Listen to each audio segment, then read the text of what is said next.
ஓம் சாந்தி. இன்றைய அழகான முரளியில் அற்புதமாக பாபா என்ன சொல்ல வராருன்னு பார்க்கலாம் வாங்க. பாபா சொல்கிறாங்க, நம்முடைய உடல் மனம் செல்வத்தின் மூலமாக உண்மையான ஆன்மீக சேவை செய்ய வேண்டும். இவ்வாறு நம்ம ஆன்மீக சேவை செய்யும் பொழுதுதான் பாரத பூமி பொற்கால தேசமாக மாறும். நாம் கவலை இல்லாமல் இருப்பதற்காக சதா எந்த ஒரு விஷயத்தை நினைவில் வைக்கணும் அப்படின்னா, இந்த ட்ராமா அப்படிங்கிறது ரொம்ப அக்யூரேட்டானது, மிக சரியாக நடந்து கொண்டு இருக்கிறது. இந்த ட்ராமாவின் அனுசாரம் என்னெல்லாம் நடக்குதோ அதெல்லாம் ஏற்கனவே மிக சரியாக உருவாக்கப்பட்டிருக்கிறது, அதன்படி நடக்குது. ஆனால் கூட நம்மளால் கவலை இல்லாமல் இருக்க முடியல. ஏன் அப்படின்னா, எப்போ கர்மாத்தீத் நிலை ஏற்படுதோ அப்போ தான் நாம் முழுமையாக கவலை இல்லாதவர்களாக ஆக முடியும். எனவே ட்ராமா படி எல்லாமே மிக சரியாக நடந்துட்டுருக்கு. நாம் கவலை இல்லாதவர்களாக இருக்க வேண்டுமானால் நாம் ரொம்ப நல்லா யோகா பண்ணணும். ஞானி யோகி குழந்தைகள் மறைந்திருக்க முடியாது. அவர்கள் சேவையில் நிரூபணமாக ஈஸியாக வெளிப்பட்டுருவாங்க. மாயாவுடைய குத்து சண்டையில் தோல்வி அடைந்துடக்கூடாது. புருஷார்த்தத்தில் மந்தமாக எப்படி குளிர்ந்து போய் அமர்ந்து விடக்கூடாது. தைரியம் வைத்து சேவை செய்ய வேண்டும். இந்த ட்ராமா ரொம்ப அக்யூரேட்டாக உருவாக்கப்பட்டு இருக்கிறது. அதனால் எந்த விஷயத்திலும் நம்ம கவலைப்பட வேண்டியது இல்லை. கர்மாத்தீத் நிலைக்கு பாபாவோட நினைவு நமக்கு வேணும். எந்த ஒரு தேகதாரிக்கும் நம்ம சீடராகக்கூடாது. வாங்க இன்றைய முரளியை விரிவாக கேட்கலாம். ஓம் சாந்தி. 20/2/2024 காலை முரளி பாப் தாதா மதுபன். தலைப்பு: இனிமையான குழந்தைகளே, நீங்கள் உடல் மனம் செல்வத்தின் மூலம் உண்மையான ஆன்மீக சேவை செய்ய வேண்டும். ஆன்மீக சேவையின் மூலம்தான் பாரதம் பொற்கால அதாவது தங்க யுகத்தின் தேசமாக ஆகும். கேள்வி: கவலையற்று இருப்பதற்காக சதா எந்த ஒரு விஷயத்தை நினைவில் வைக்க வேண்டும்? பதில்: கவலையற்று இருப்பதற்காக சதா நினைவிருக்கட்டும். இந்த டிராமா முற்றிலும் மிக சரியாக உருவாக்கப்பட்டுள்ளது. டிராமாவின் அனுசாரம் என்னவெல்லாம் நடைபெற்று கொண்டிருக்கிறதோ இது முற்றிலும் மிக சரியானதுதான். ஆனால் இப்போது குழந்தைகளாகிய நீங்கள் கவலையற்றவராக இருக்க முடிவதில்லை. எப்போது உங்களுக்கு கர்மாத்தீத் அவஸ்தா நிலை ஏற்படுகிறதோ அப்போது நீங்கள் கவலையற்றவராக ஆகிவிடுவீர்கள். இதற்காக யோகம் மிக நன்றாக இருக்க வேண்டும். யோகி மற்றும் ஞானி குழந்தைகள் மறைந்திருக்க முடியாது. ஓம் சாந்தி. பதீத்த பாவன் சிவபகவான் வாக்கு. பாபா புரிய வைத்துள்ளார், தேகதாரி மனிதர்களை ஒருபோதும் பகவான் என சொல்ல முடியாது. மனிதர்கள் இதையும் அறிந்துள்ளனர். பதீத்த பாவன் பகவான் மட்டுமே. ஸ்ரீ கிருஷ்ணரை பகவான் என சொல்ல மாட்டார்கள். பாவம் அதிகமாக குழம்பி போயுள்ளனர். பாரதத்தில் எப்போது குழப்பம் ஏற்படுகின்றனவோ அப்போது சிவ பாபா வரவேண்டியுள்ளது. பாபாவை தவிர அதை வேறு யாராலும் இந்த சிக்கலை விடுவிக்க இயலாது. அவர்தாம் பதீத்த பாவனர் சிவபாபா. அவரை பற்றி குழந்தைகளாகிய நீங்கள்தான் அறிவீர்கள். அதுவும் நம்பர்வார் புருஷார்த்தத்தின் அனுசாரம். இங்கே அமர்ந்துள்ளார்கள் என்ற போதிலும் தினந்தோறும் கேட்கின்றார்கள் என்றாலும் கூட நாம் சிவபாபாவிற்கு அருகில் அமர்ந்துள்ளோம். அவர் அவருக்குள் அதாவது பிரம்மா பாபாவிற்குள் அமர்ந்துள்ளார். நமக்கு கல்வியை கற்று தந்து கொண்டிருக்கிறார். பாவனமாக ஆக்கி கொண்டிருக்கின்றார். யுக்திகள் சொல்லிக் கொடுத்து கொண்டிருக்கின்றார் என்பது கவனத்தில் வருவதில்லை. நீங்கள் சுயதர்ஷன சக்கரதாரி ஆகி படைப்பவர் மற்றும் படைப்பு பற்றிய ஞானம் பெற்று காமத்தை வென்று உலகை வென்றவராக ஆகின்றீர்கள். ஆக அந்த தந்தை பதீத்த பாவனனாகவும் ஆகிறார். புது படைப்பினை படைப்பவராகவும் ஆகிறார். இப்போது எல்லையற்ற ராஜ்யத்தை அடைவதற்காக நீங்கள் முயற்சி செய்கிறீர்கள். ஒவ்வொருவரும் புரிந்து கொண்டுள்ளனர், நாம் சிவபாபாவிடமிருந்து ராஜ்ய பாக்கியத்தை பெற்று கொண்டிருக்கிறோம் என்று.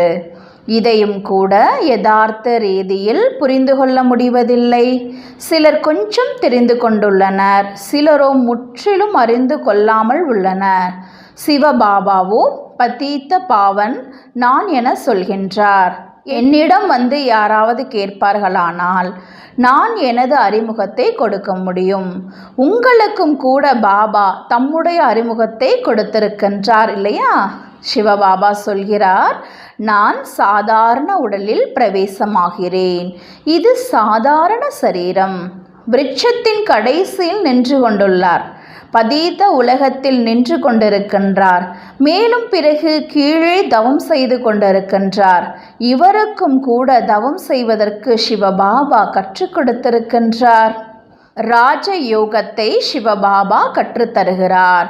கீழே ஆதிதேவர், மேலே ஆதிநாதர். குழந்தைகளாகிய நீங்கள் புரிய வைக்க முடியும், நாங்கள் பிராமணர்கள், சிவபாபாவின் குழந்தைகள். நீங்களும் கூட சிவபாபாவின் குழந்தைகள்தாம். ஆனால் அறிந்து கொள்ளவில்லை. பகவான் ஒருவர், மற்ற அனைவரும் சகோதரர்கள். பாபா சொல்கிறார், நான் என்னுடைய குழந்தைகளுக்குத்தான் கல்வி புகட்டுகின்றேன்.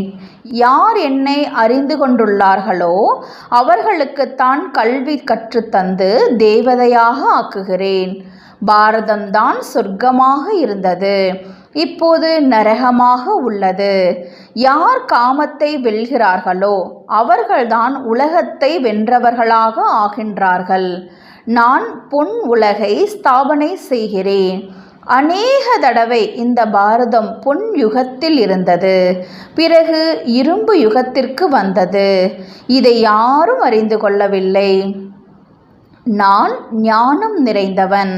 இது நோக்கம் மற்றும் குறிக்கோள். நான் அவருடைய சாதாரண சரீரத்தில் பிரவேசமாகி ஞானம் கொடுக்கின்றேன். இப்போது நீங்கள் பவித்திரமாகுங்கள். இந்த விகாரங்களை வெல்வதன் மூலம் நீங்கள் உலகை வென்றவர்களாக ஆகிவிடுவீர்கள்.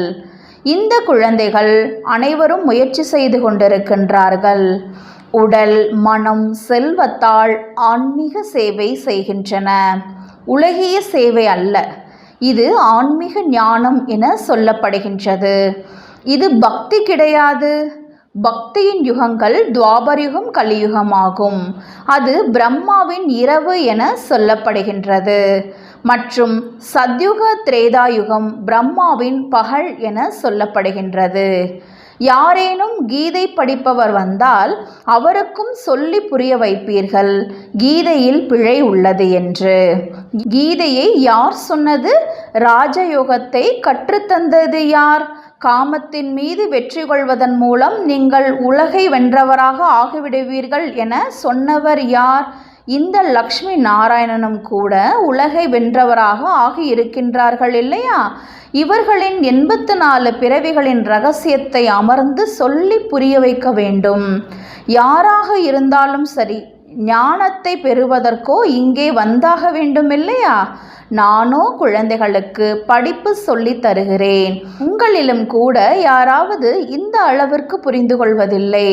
அதனால்தான் பாடல் உள்ளது, கோடியில் சிலர் நான் யாராக இருக்கின்றேன், எப்படி இருக்கின்றேன் என்பதை சிலரோ 5% கூட அறிந்து கொள்ளவில்லை. நீங்கள் தந்தையை அறிந்து கொண்டு முழுமையாக நினைவு செய்ய வேண்டும். என்னை மட்டும் ஏன் நினைவு செய்ய மாட்டேன் என்கிறீர்கள்? சொல்கின்றார்கள், பாபா நினைவு செய்ய மறந்து போகிறது என்று. அட, நீங்கள் தந்தையை நினைவு செய்ய முடியவில்லையா? அவ்வாறே பாபா புரிய வைக்கிறார். இது முயற்சியின் காரியம். பிறகும் கூட முயற்சி செய்ய வைப்பதற்காக வலியுறுத்தி சொல்லிக்கொண்டே இருக்கின்றார். அட, எந்த தந்தை உங்களை பார்க்கடலுக்கு அழைத்து செல்கின்றாரோ, உலகின் எஜமானராக ஆக்குகின்றாரோ, அவரை மறந்து போகிறீர்களா? மாயா அவசியம் மறக்கடிக்கவும் செய்யும். தொடர்ந்த நினைவு இருப்பதற்கு நேரம் பிடிக்கும். மாயா நிச்சயமாக மறக்கடிக்கவே செய்யும். அதனால் குளிர்ந்து போய் அமர்ந்திருக்கிறீர்கள் என்பதல்ல, அவசியம் முயற்சி செய்தாக வேண்டும். காம விகாரத்தின் மீது வெற்றி கொள்ள வேண்டும். என்னை மட்டுமே நினைவு செய்வீர்களானால் பாவ கர்மங்கள் விநாசமாகிவிடும். எப்படி குழந்தைகளாகிய உங்களுக்கு சொல்கிறேன், அதுபோல எந்த ஒரு மிகப்பெரிய நீதிபதி வந்தாலும் அவரையும் கூட பாபா குழந்தாய் என்றுதான் சொல்வார் இல்லையா? ஏனெனில் நானோ உயர்ந்ததிலும் உயர்ந்த பகவான், உயர்ந்ததிலும் உயர்ந்த படிப்பை நான் கற்றுத்தருகிறேன். இளவரசன் இளவரசி பதவி பெறுவதற்காக பாபா சொல்கிறார், நான் இவருக்கு கற்றுத்தந்து கொண்டிருக்கிறேன். இவர்தான் பிறகு கிருஷ்ணராக ஆகின்றார். பிரம்மா சரஸ்வதி அவர்கள்தாம் பிறகு லக்ஷ்மி நாராயணன் ஆவார்கள். இந்த இல்லற மார்க்கம் நடந்து வந்துள்ளது. துறவர மார்க்கத்தினர் ராஜயோகம் கற்றுத்தர இயலாது. ராஜா ராணி இருவருமே வேண்டும். வெளிநாடுகளில் போய் சொல்கிறார்கள், நாங்கள் ராஜயோகம் கற்பிக்கிறோம் என்று. ஆனால் அவர்களோ சுகத்தை காக்கையின் எச்சத்திற்கு சமமானதென்று சொல்கிறார்கள். பிறகு ராஜயோகம் எப்படி கற்றுத்தருவார்கள்? ஆக குழந்தைகளுக்கு உற்சாகம் வர வேண்டும். ஆனால் குழந்தைகள் இன்னும் சிறியவர்களாக உள்ளன. வாலிபராக இன்னும் ஆகவில்லை. வாலிபத்தின் தைரியம் வேண்டும். பாபா சொல்கிறார், இது ராவண சம்பிரதாயம். நீங்கள் அழைக்கிறீர்கள் பதீத பாவனா வாருங்கள் என்று. ஆக இது பதீத்த உலகமா பாவன உலகமா? நீங்கள் புரிந்து கொண்டீர்கள் இல்லையா? நாம் நரகவாசி என்று. இது என்ன தெய்வீக சம்பிரதாயமா? ராமராஜ்யமா? நீங்கள் ராவண ராஜ்யத்தினர் இல்லையா? இப்போது ராவண ராஜ்யத்தில் அனைவருக்கும் அசுர புத்தி உள்ளது. இப்போது அசுர புத்தியை தெய்வீக புத்தியாக ஆக்குபவர் யார்? இதுபோல 4-5 கேள்விகள் கேட்பீர்களானால் மனிதர்கள் யோசிக்க ஆரம்பித்து விடுவார்கள். குழந்தைகளாகிய உங்கள் கடமை பாபாவின் அறிமுகம் கொடுப்பது. மரமோ சிறிது சிறிதாக வளரும், பிறகு மிகுந்த விருத்தி அடையும். மாயாவும் சுற்ற வைத்து முற்றிலும் வீழ்த்தி விடுகின்றது. குத்து சண்டையிலும் அநேகர் இறக்கின்றன, அதிலும் கூட அநேகர் இறந்து விடுகின்றனர். விகாரத்தில் சென்றனர் என்றால் இறந்து விட்டனர். பிறகு புதிதாக புருஷார்த்தம் செய்ய வேண்டும். விகாரம் ஒரே அடியாக சாகடித்து விடுகிறது. துருவை நீக்கி பதீத்தத்திலிருந்து பாவனமாக எந்த அளவிற்கு ஆனார்களோ சம்பாதித்த வருமானம் எல்லாம் காலியாகிவிடும். பிறகு புதிதாக முயற்சி செய்ய வேண்டியுள்ளது. அவர்களை அனுமதிக்கவே கூடாது என்பதில்லை, அவர்களுக்கு புரிய வைக்க வேண்டும். எந்தளவு நினைவு யாத்திரை செய்தார்களோ படித்தார்களோ அவை அனைத்தும் காலியாகிவிட்டது. முற்றிலும் கீழே விழுந்து விடுகின்றனர். பிறகும் கூட அடிக்கடி கீழே விழுந்து கொண்டே இருப்பீர்களானால் வெளியில் செல்லுங்கள் என சொல்லிவிடுவார்கள். ஓரிரு தடவை பரிசோதிக்கப்படுவார்கள். 2 முறை மன்னிப்பு கிடைத்தது. பிறகு கேஸ் ஹோப்லெஸ், அதாவது தேராத ஒன்றாகிவிடும். மீண்டும் கூட வருவார்கள் எனில் முற்றிலும் அழுக்கான பிரிவில் வருவார்கள். ஒப்பிடும் போதே இதுபோல் சொல்வார்கள் இல்லையா? யார் முற்றிலும் குறைந்த பதவி பெறுகின்றார்களோ அவர்களை அழுக்கான பிரிவினர் என சொல்வார்கள். தாசதாசிகள் சண்டாளர்கள் பிரஜைகளுக்கும் வேலைக்காரர்களாக ஆகின்றார்கள் இல்லையா? பாபாவோ அறிந்துள்ளார். நான் இவர்களுக்கு படிப்பு சொல்லி தந்து கொண்டிருக்கின்றேன். ஒவ்வொரு 5000 ஆண்டுகளுக்கு பிறகும் கற்பிக்கின்றேன். அந்த மனிதர்கள் லட்சக்கணக்கான ஆண்டுகள் என சொல்லிவிடுகின்றனர். இன்னும் போக போக அவர்களும் சொல்லத் தொடங்குவார்கள், நிச்சயமாக 5000 ஆண்டுகளின் விஷயம்தான் என்று. அதுதான் மகாபாரத யுத்தம். ஆனால் நினைவு யாத்திரையில் இருக்க முடியாது.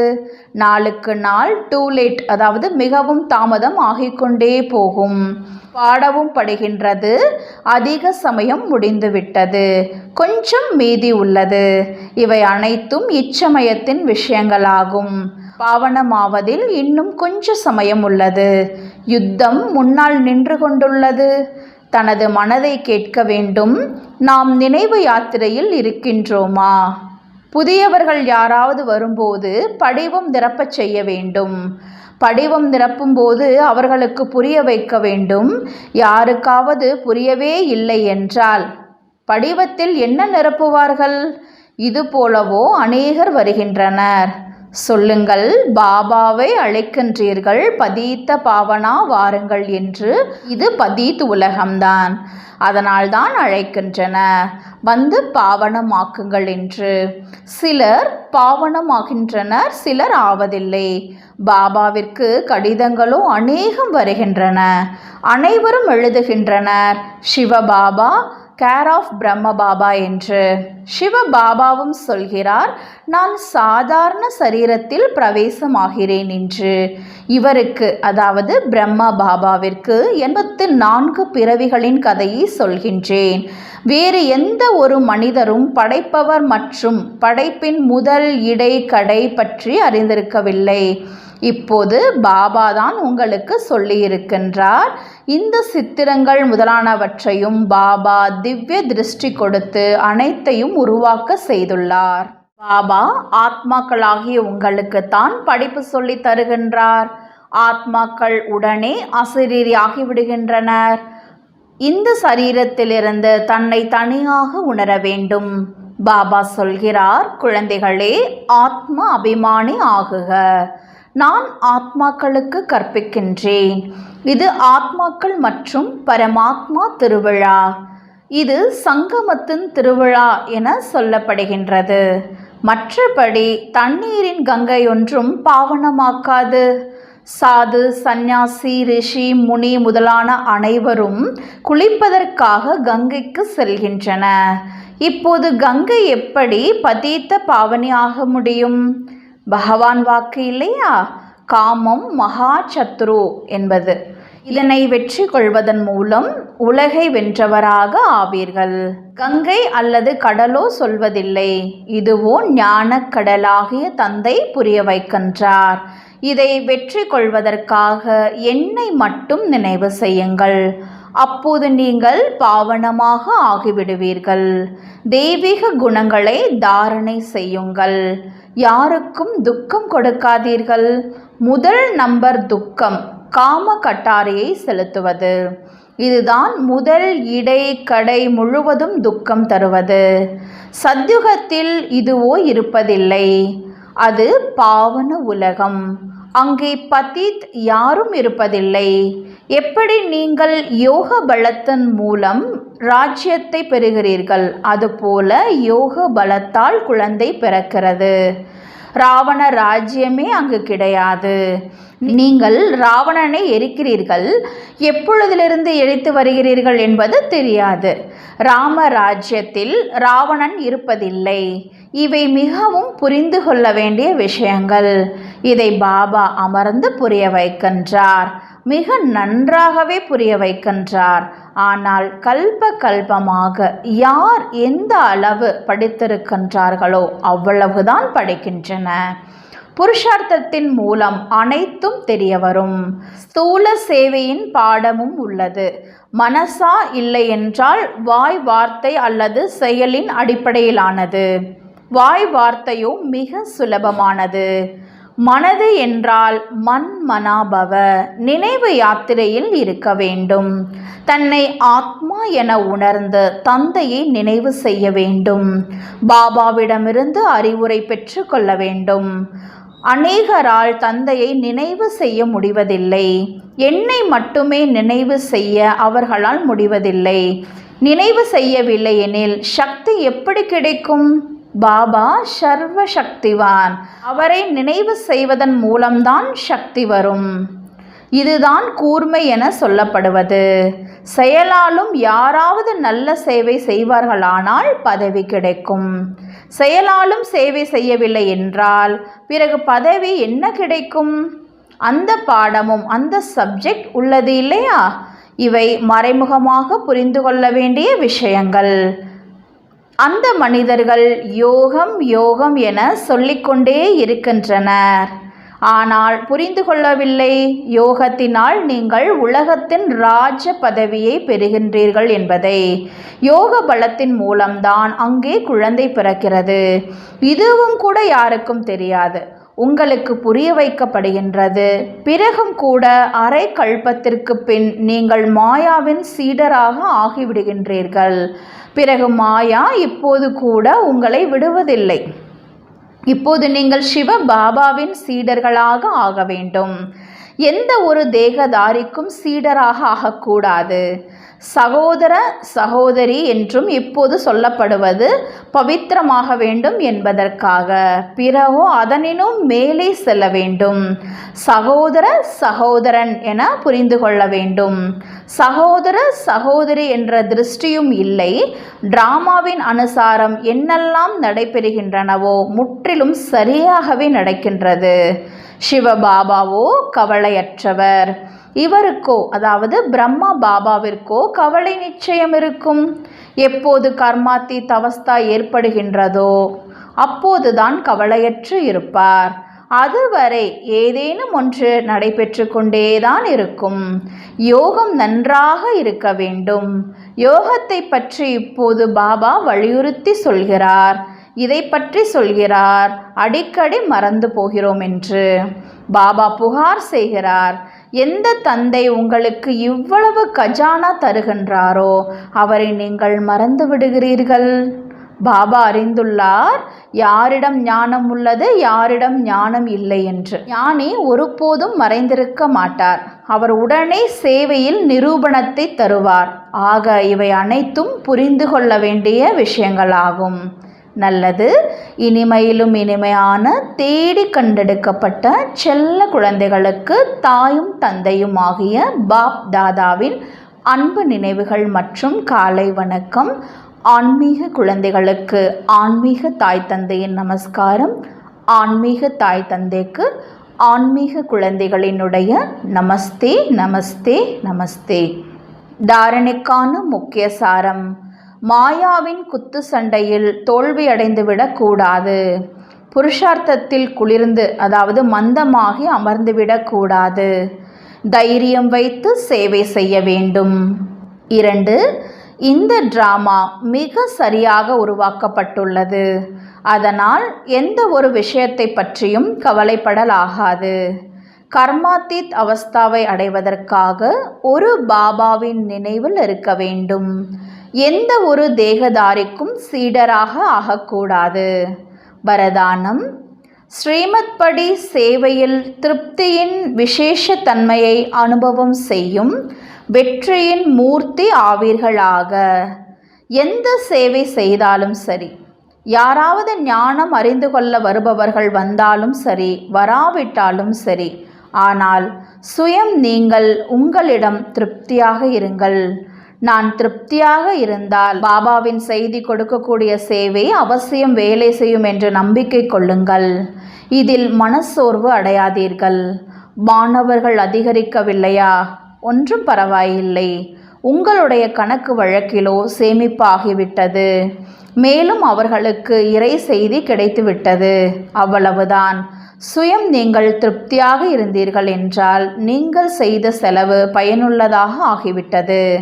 ஸ்ரீமத் படி காரியம் செய்தீர்கள் என்றால் ஸ்ரீமத்தை ஏற்றுக்கொள்வது என்பது கூட வெற்றியின் மூர்த்தி ஆவது ஆகும். ஸ்லோகன்: சக்தி இல்லாத ஆத்மாக்களுக்கு சக்தி கொடுத்தீர்கள் என்றால் அவர்களுடைய ஆசிகள் கிடைக்கும். ஓம் சாந்தி.